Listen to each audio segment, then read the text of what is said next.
Imaginez-vous un seul instant dans le vaste canyon de l'Utah, entouré de roches rouges, de silence et surtout de cette sensation écrasante d'isolement. Eh bien, c'est là le décor d'une histoire hors du commun, l'histoire d'un homme qui a dû faire face à l'impensable juste pour survivre.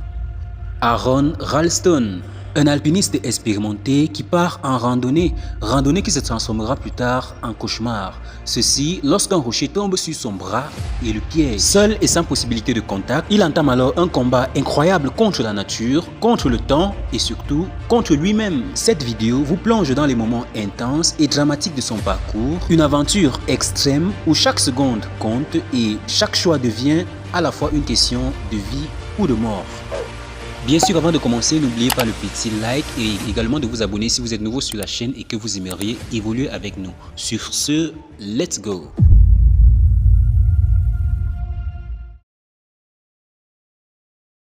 Né le 27 octobre 1975 à Marion, dans l'Ohio, aux États-Unis, Aaron va ensuite déménager avec sa famille dans le Colorado, où il grandira notamment au cœur des montagnes rocheuses. Ce cadre naturel exceptionnel a joué un rôle majeur dans son développement, mais aussi dans sa passion pour la nature et les aventures en plein air. Dès son enfance, Aaron montrait déjà un goût poussé pour l'aventure, un attrait pour l'adrénaline et une curiosité inépuisable pour les environnements extrêmes. Aaron, enfant, le petit garçon fera sa première randonnée sérieuse en famille alors qu'il n'avait que 7 ans. C'était notamment sur une montagne assez haute et malgré la difficulté de l'ascension pour un enfant, il a insisté pour atteindre le sommet. Cette expérience notamment a marqué le début de son amour pour non seulement l'escalade mais aussi les défis en pleine nature. Lorsqu'il n'avait que 10 ans, le petit garçon s'est lancé un défi assez unique: escalader un mur rocher dans le jardin de ses parents. Ce que ses proches lui déconseilleront fortement, mais ignorant les conseils de ses proches, il a grimpé le mur tout seul,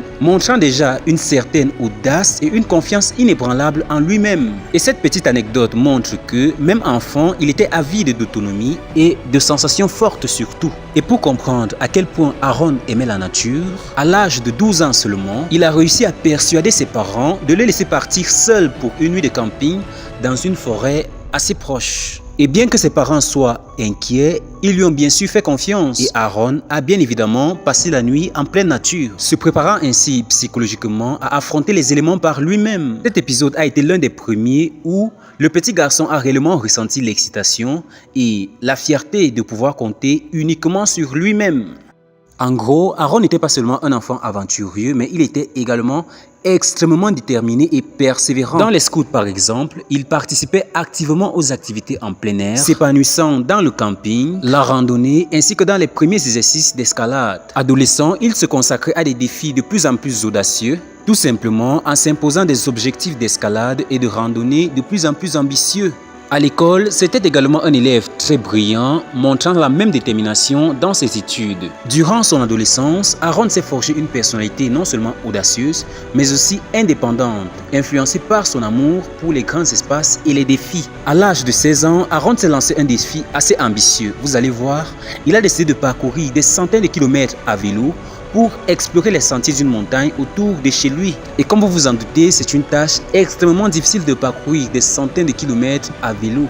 Mais malgré les difficultés, Aaron refusait carrément de renoncer. Et ceci, même en cas de pluie extrême ou de fatigue intense. Et cette passion pour les randonnées en solitaire l'aura beaucoup renforcé physiquement ainsi que mentalement. Lors d'une excursion avec des amis dans les Rocheuses, Aaron a été témoin d'un accident où l'un d'eux a fait une chute. Le jeune homme a rapidement pris les devants, guidant le groupe pour organiser un secours improvisé. Son calme et son instinct de survie ont impressionné ses amis, révélant déjà sa capacité à garder la tête froide, même face aux dangers les plus extrêmes. À l'âge de 17 ans seulement, Aaron a commencé à explorer les parois des Rocheuses, réputées difficiles dans la région. Et malgré les risques, il adorait toutefois grimper sans assistance, se concentrant totalement sur les roches, sur la roche et sur ses propres compétences. Avant même de devenir connu pour son exploit de survie aujourd'hui, Aaron Ralston a suivi un parcours professionnel dans le domaine de l'ingénierie.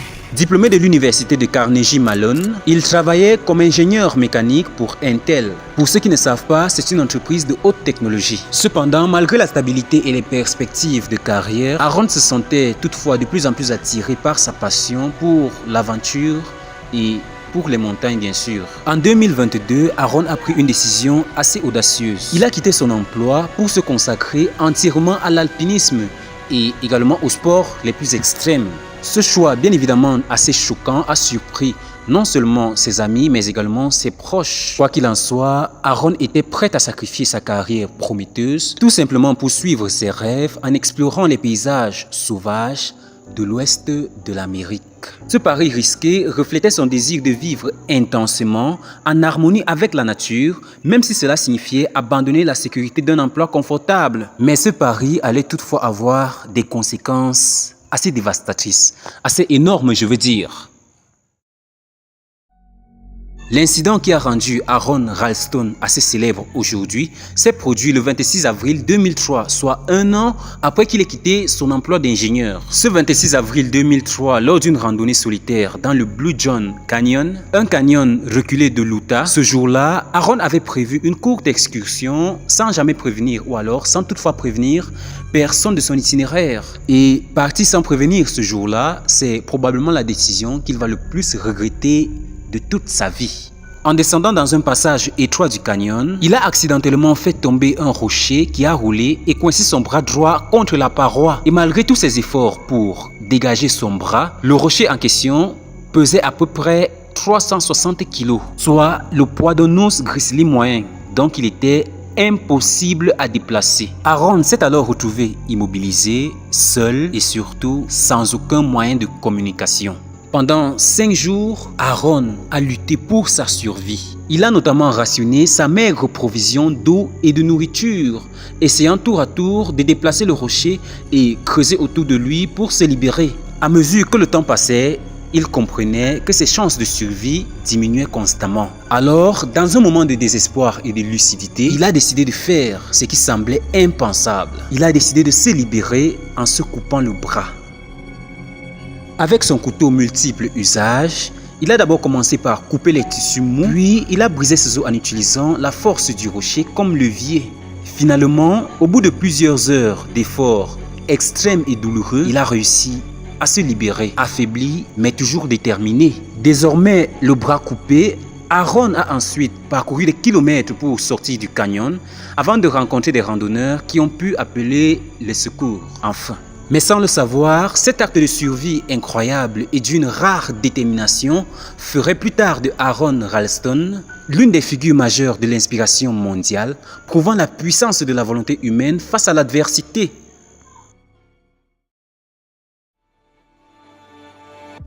Cette expérience a été notamment relatée avec plus de détails dans son livre intitulé Between the Rock and a Hard Place. Oui, je sais, désolé pour l'accent qui est toujours parfait. Et bien sûr, a été adapté au cinéma dans le film 127 heures, réalisé par Danny Boyle. Cependant, il n'a pas été victime d'un incendie au cours de cette épreuve, contrairement à certaines confusions possibles. Après cet événement dramatique, Ralston a continué à vivre pleinement, inspirant de nombreuses personnes à travers des conférences, des interviews, en tant que conférencier motivateur.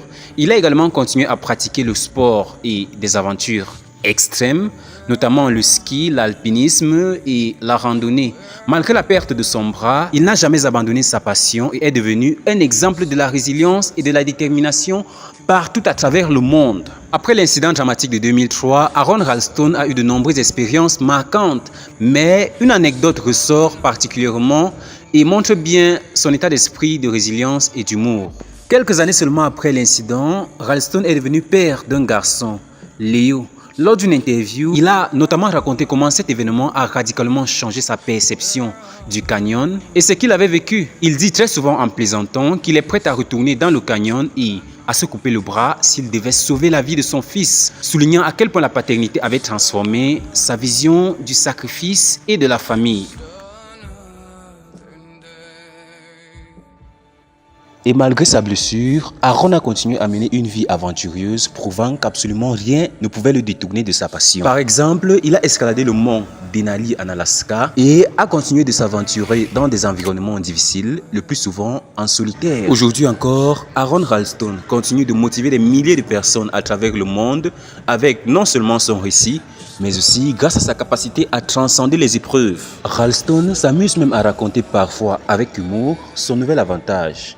celui de pouvoir serrer des mains avec des crochets, ce qui ne manque pas de surprendre ceux qui l'entourent. Cette autodérision et cette attitude positive sont devenus des éléments clés de la personnalité publique d'Aaron. Aujourd'hui, Aaron vit aux États-Unis et il mène une vie assez paisible, assez heureuse, avec sa petite famille et ses enfants qui ont bien grandi. Ainsi s'achève donc l'histoire de Aaron Ralston, l'homme qui s'est tranché le bras pour survivre.